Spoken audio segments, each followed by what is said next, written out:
নমস্কাৰ, মই জ্যোতিষী শ্ৰী মিণ্টু শৰ্মা।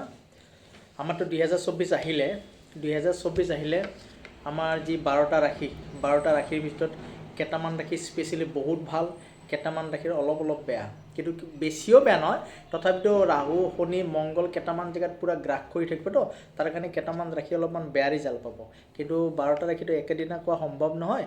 আজি মই আপোনালোকক মেঘ ৰাশিৰ বিষয়ে ক'ম। মেঘ ৰাশি একচুৱেলি ৰাহুকাল আৰু শনিকালৰ কাৰণে কি হয়, কেইটামান জেগাত অলপ মাইনাছ ৰিজাল্ট পাব, অৰ্থাৎ বেয়া ৰিজাল্ট এপ্ৰিলৰ 29 তাৰিখলৈহে পাব। কিন্তু বৰ্ষটোৰ এনেকুৱা নহয় যে গোটেই বছৰটো বেয়া, তেনেকুৱা নহয়। 29লৈ কি পাব, তেওঁলোকে বিদ্যাস্থান, নিজৰ যিটো লক্ষ্মী পইচা অহা স্থান বা কৰ্মস্থান, এইকেইটাত অলপ হ'লেও মাইনাছ পাব। কিন্তু 29 তাৰিখৰ পাছত তেওঁলোকে যথেষ্ট শুভ ফল পাব। একচুৱেলি কি হ'ব, বৃহস্পতি ইমান ধুনীয়া দৃষ্টি দিব, অৰ্থাৎ এপ্ৰিলৰ 29 তাৰিখৰ পৰা টোটেল বছৰটোৱে বৃহস্পতি ইমান ধুনীয়া শুভ ফল দিব।